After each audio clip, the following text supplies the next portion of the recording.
Supernatural Season 12, Episode 19, The Future. Definitely an interesting episode. The writers, I guess, figured, it's like, hey, we know you guys have been waiting for Cass for weeks now, so not only does he have a huge part in this episode, but also he ends up being like the pseudo-vessel for Nephilim powers by the end of it, and he just completely, like, eviscerates Dagon and just sends her out in flames, and he sees the future.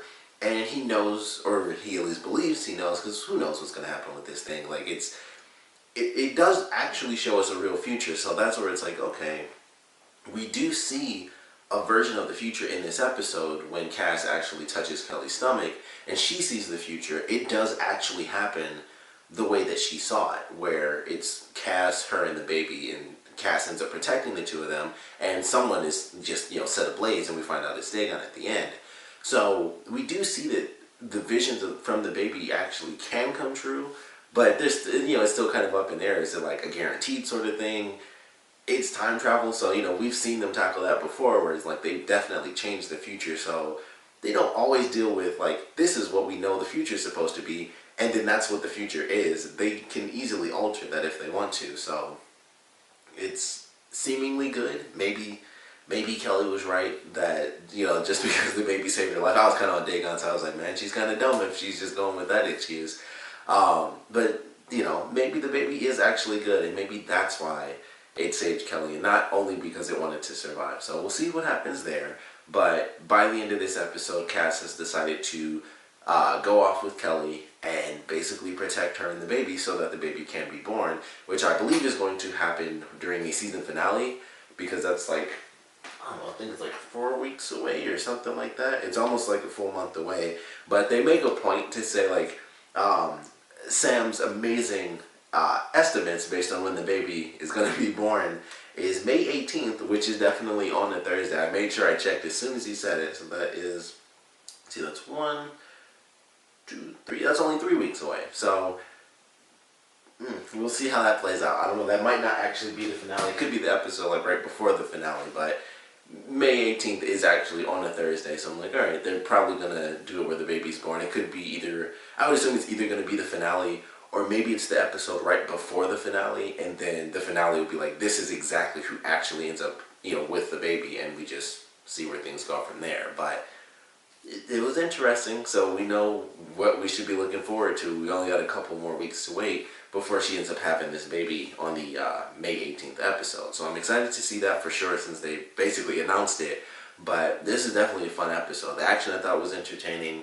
The start of it where Kelly tries to kill herself. I thought she was going to come back to life before the screen, the opening actually even popped up. But I was like, oh, I'm surprised. I didn't expect that to happen. But of course, she does end up surviving. The baby ends up saving her life and bringing her back. Dagon gets a little messed up by Lucifer. He was pissed off, of course, and he does like that crazy scream. I was like, oh wow, that got super, super violent for that quick second. But things just play out as they probably should for the villains as well as the heroes. We have our back and forth all the time through this show, and this was one of the moments where the heroes got some good stuff done.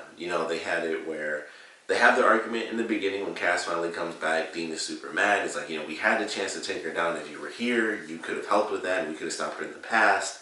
And then Cass ends up stealing the colt, which sadly gets destroyed, but it seemed like a simple destruction, because I was like, holy crap, she's like melting the colt, and I thought it was going to like bend and turn into like little bits of molten lava, or molten metal, and it was like, oh no, the top piece just fell off the back piece, and I'm like, I'm pretty sure that's almost how guns work anyway, at least, old revolver styles. I'm like, that's almost how those guns come apart anyway. So I was like, they could just do a little soldering around the edges, maybe do some extra, spells on it. I'm like, it should be back to normal. Like, that shouldn't be, it shouldn't, at least based off of the way it looked. I'm like, that should be an easy fix, personally speaking. It might not work because it's a magical item used with a super, super old spell, but they were able to remake the bullet, so even if the gun isn't like the exact same as it was before, and they literally have to like solder it, to recast it, together, I still think it should be fine. It should work. Like, I was freaking out at first because, like I said, I thought it was gonna like slowly bend and then like drip out of her hand, and I was like, oh, it just like the front popped off the back. No big deal. Just boom, just solder around the edges. Got it. So I don't think the colt should officially be gone. They'll probably still do that, but honestly, like I said, the way it looked, I was like, that's nothing. They could just, boom, just stick the two pieces together. It was nothing. It seemed fine to me, honestly, the way they did it. But, you know, for now, we'll say the colt is completely destroyed. So that was an interesting scene. But it's like, how in the world is this going to play out? And Dagon, clearly, she's super powerful. We've seen that before. But they really, really focused on it in this episode. And I didn't realize how visceral it was when she would, like, kill the angels off. Because the first time she did it, it looked really simple. Like, she was fighting against the guy, and she, like, kind of slowly did it, I guess, because she was struggling against him, but she got her hand, like, on his forehead. It's like, you know, the same way everybody ends up dying. And so he explodes, and I was like, okay, so she can, like, just take angels out, no big deal. But in this episode, it was insanely visceral. Like, the first time, when the angels end up going to the house, she kills the first dude, like some Temple of Doom type stuff, and it was like Kali Ma. She reached into his chest and he just exploded. And I was like, whoa! I didn't know it was like that insanely visceral. Like, and I think technically she put her hand on his chest, but it looked like it went through. It could have gone through. It looked like she punched through his body, and then he just went poof. And I'm pretty sure she did, because the second person she killed, Joshua, also is an instantaneous death. I actually jumped when that happened, because they're just talking. He's like, yeah, it's okay, you don't have to freak out anymore. And it went from this nice little wide shot where they're standing in front of Joshua, and then one frame, I think it was over the course, it had to be 2 frames. It couldn't have been, well, I don't know. Maybe it was like, maybe like 4 frames or something. She pops in, and he dies maybe, yeah, I'd say those, maybe, I'd give it 10 frames total, just because frames are so effing fast, I'm just estimating.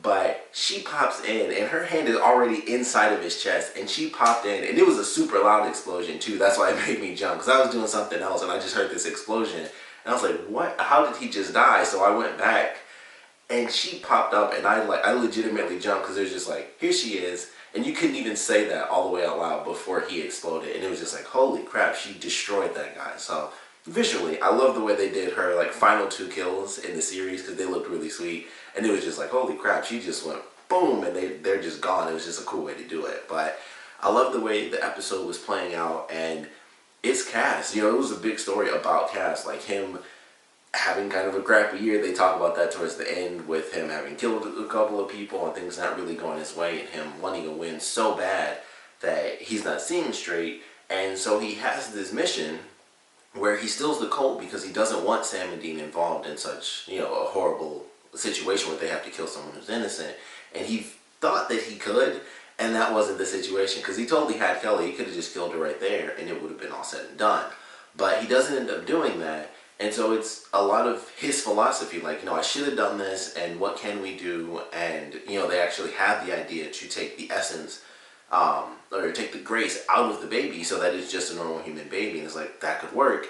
And then, of course, because Kelly was having the visions, she decided to go and, you know, drive them to the sandlot. So things just play out really crazy. They kill Dagon, which I thought was an awesome sequence. I'm like, holy crap, like, Cass gets supercharged with Nephilim abilities, cancels out Dagon's powers, and then just scorches her, and so she's gone. He sees the future, and apparently it's really, really great. So he believes that the child needs to be protected, and I don't know, it's hard to say, because considering he saw this amazing future, it does make me wonder exactly what he saw. Because it's like, well, if he saw the future and he believes the baby should be protected and stuff like that, maybe, you know, it is Sam and Dean. Maybe he just knows them well enough at this point, like, you know, you guys wouldn't believe me if I told you I saw the future, or you wouldn't believe that it could possibly happen because it is a Nephilim. You just assume that it's just going to be horrible. So maybe that's why he didn't even bother trying. But I'm like, man, if he saw the future and it was great, then just work with Sam and Dean. But he just knew, like, you know, and I wouldn't, that's not even crazy to assume after all this time. He knows Sam and Dean. It's like, sorry,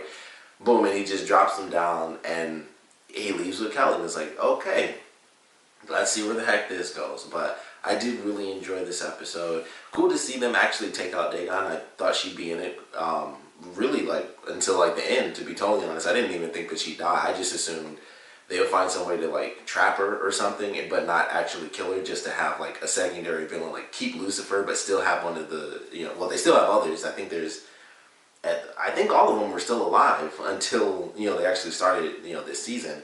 So you know, they still have others out there if they decide to really come into play, because that's like the whole thing was like Dagon was referenced as the only one who really gave a crap, and everyone else was like, I'm out here, like, I don't care. But I think there's at least one other that they mentioned that has his hobbies or something. He's like the only one that was mentioned, and then the others, I believe there's still a couple others out there, they just weren't referenced. So we still have other princes, you know, and possibly princesses. I don't know if Dagon was the only female, but you know, they could come into play. Probably won't this season, maybe, you know, the next season once the Nephilim is actually born. And then, you know, Lucifer kind of calls in the troops like, all right, my kid's being too nice, it's time to corrupt him, or, you know, whatever, Lucifer thing. I wouldn't be surprised if that was the exact line, because it's just, you know, that's his character. But I'm excited for where they're headed. It's a really crazy way to end it with Cass. He's been like, this baby needs to be born. And, you know, basically I have to be his protector, and then he just leaves, and that's it. So I love the way they ended it. It was a nice surprise ending with him, especially with the way they did it, because, you know, he's been gone forever. So he finally comes back. He's like, I'm doing this to protect Sam and Dean and everything that happens. And then it's like, crap, I got to leave Sam and Dean because they won't, you know, really believe me, and they won't trust in the plan.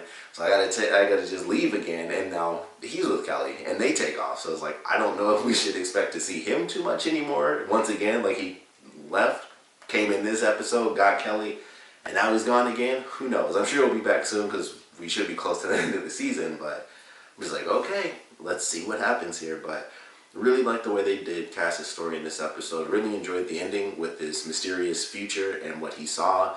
I'm sure we won't find out until the season finale. So I won't really hold my breath for that. I'm just sure that's when it'll happen. If we get to see it at all, he'll probably just say it and we won't see an actual vision. But who knows? We might see it, and I would love to. But either way, I think they did a really good job with this episode. But of course, we'd love to know what you guys thought about this one. So please comment below. Let me know your favorite parts, or least favorite parts were.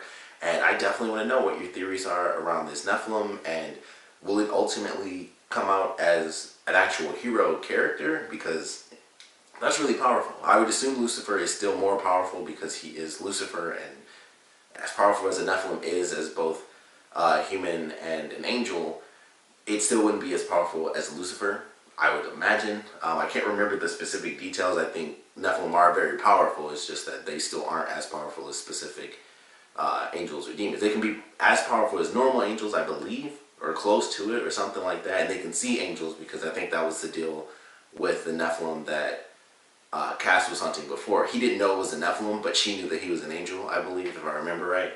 But I don't remember exactly where they kind of rank on the power scale. But clearly it's a powerful creature. It's able to, well, it also has Lucifer's power, so it's different than another Nephilim, because I'm like, it was able to take out Dagon by transferring his power. But I'm like, well, if it's Lucifer's Nephilim, then different sort of powerful structure there. But still want to know your theories on where this is headed, what in the world they're about to do with Cass, and how that's about to play out with him being like this guardian for this Nephilim, and how that might affect Lucifer, and of course him wanting to have this baby raised as a villain, because he's a villain. So I would love to know all your theories on where things might be headed. And of course I want to know what you guys thought about this episode in general, so please comment below, let me know, and thanks for watching.